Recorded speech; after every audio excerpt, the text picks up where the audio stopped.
The Van Ryn's heartbreak was front-page news, their daughter Laura's face everywhere. But for all the coverage this story received, they maintained their privacy.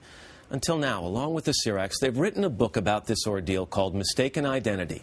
And today, for the first time, they share this very emotional journey with us. Don and Susie are Laura's parents, and Lisa is her sister. It's nice to see you all again. And I feel as if 2 years after this, I need to say my condolences. I know this is not, Susie in particular, what you want to do. You don't want to sit on this couch, but I appreciate your time this morning. I really do. Can you just start by telling me a little bit about Laura? I know athletic and funny and beautiful, and what else should we know about her? That she just had such a heart for Jesus and wanted to reach people for Jesus, and did that through relationships and friendships. She loved her college. She loved going to Taylor University, had a great circle of friends. You got that phone call that every family dreads. You get a phone call in the middle of the night, Don. It says your daughter's been in a horrible accident, and off you go to the hospital. What had you been told about her condition before you arrived at that trauma center? Well, we've been told that she had a traumatic head injury.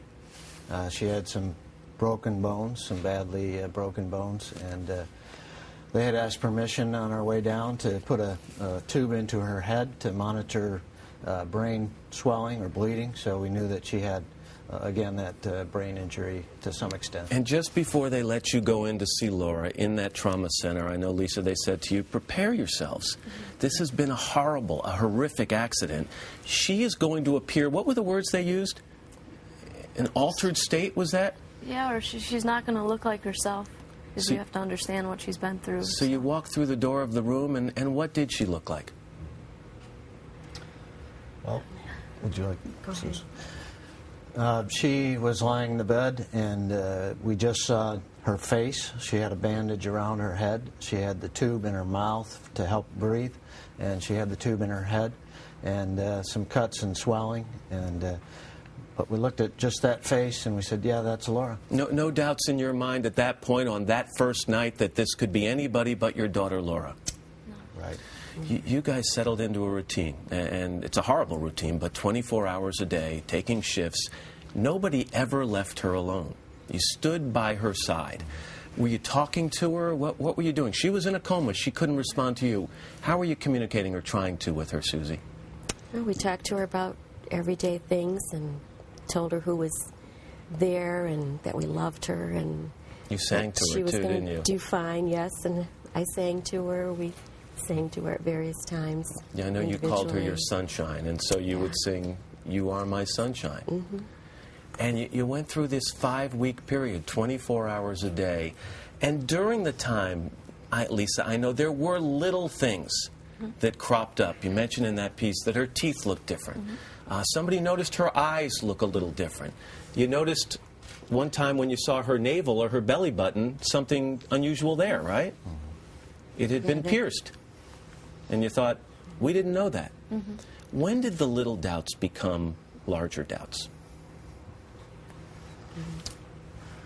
I think a few weeks down the road, I think, when they asked her to write her name in a therapy session. And so she had just started coming out of the coma at this point and was getting intensive therapy. Go ahead. And they asked her to write her name, and expected to see Laura, but she wrote Whitney. And I think that's when we really started questioning and trying to think back and wondering and doubting. But the medical staff had a way of explaining that, didn't they? Yes. Yes. You know, along the way, we were told for various different things, don't expect her to be who she was. Don't expect big things. Don't get too excited about some things, because some things will look good. You'll take a step backwards. Just don't be surprised at what she says. So names and faces, she can easily confuse them because she's been through this traumatic... She had the brain injury, and the neurons weren't connecting. They were firing, but not connecting. So they said, expect odd things. Or she may say things that don't make any sense, do things that don't make any sense. By the way, let me mention, you brought a lot of friends, a lot of family friends into that hospital room to visit with Laura. Something like 100 people who knew her and knew you. Did anyone say, the girl in the bed is not Laura? Not really. not It really. does. It's amazing that none of us knew for sure. And no one was really looking to establish that it wasn't her. I mean, the thought wasn't there. Eventually, the doubts became larger and larger when she started to do and say different things. And Lisa, one night, after your family really started to doubt this, you were wheeling her down the hallway from a therapy session, just the two of you, alone in the hall, and you decided you needed to know.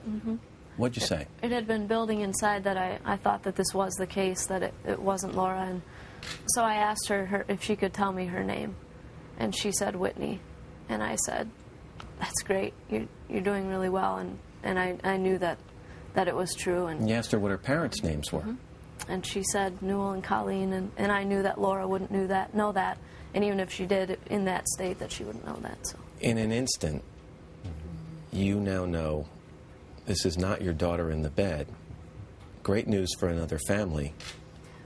Horrible news for you. It could only mean one thing. Can you describe that moment, Susie?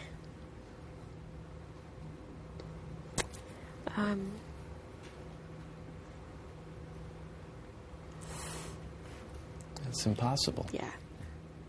that your daughter had died 5 weeks earlier. Yeah, she was one of 5, Matt, and we're very cognizant of the fact that she wasn't the only one in this accident. There's 4 other families here who had suffered as well. We became one of those. You're deeply religious and spiritual people. I learned that firsthand spending a weekend with you folks. And have you asked your question how God could allow something like this to happen? Not so much, because over the years God has shown himself to us, and we sort of know his character to some extent. And we know that bad things happen to good people, good things happen to bad people, and it's not a perfect world that we live in.